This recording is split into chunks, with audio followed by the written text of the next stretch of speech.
For those of you who don't know me, my name is Michael.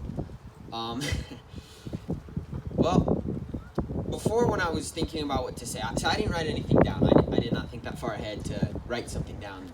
I spent the entire church service trying to think of what to say, and I came up with 4 or 5 beginnings, and I couldn't think of something. And just before Pastor Tim started speaking right here, God gave me this great idea about why I'm only getting baptized now.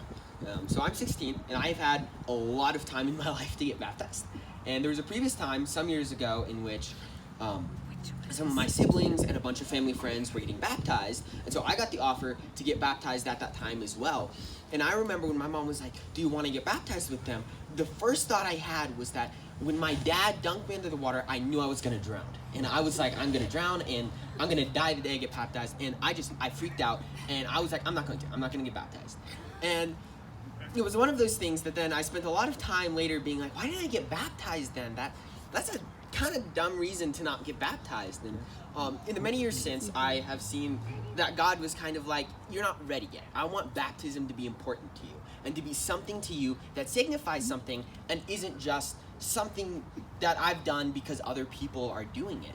And so I've seen a lot of that, and that was kind of one of the first things I saw through my journey to becoming a Christian, is how God oftentimes works in ways that we don't expect, through people we don't expect, sometimes through people we don't get along with, sometimes through people we don't know very well, or situations where, like me, I thought I was going to drown because I got baptized. So I kind of backed off and didn't do it. And so I guess what I felt like God wanted me to share was that there's a lot of ways in our lives that God can work through us. And to be completely honest, on June 15th of this year was the first time I really truly committed my life to Jesus Christ. And that was a really big day, and I spent a lot of time getting there. But thank you. But I can look back through my life through times when I considered myself Christian, through times when I didn't consider myself Christian, and I can see how God worked through me, through small things, just instincts of mine, through friends. And I know one of my really big things that got me here today was I had a lot of friends, I had a lot of family, I had my youth leaders, and I would look at them and I would be like, these are such great people. Why did God give me them? And I'm not as good as them, and I don't deserve it.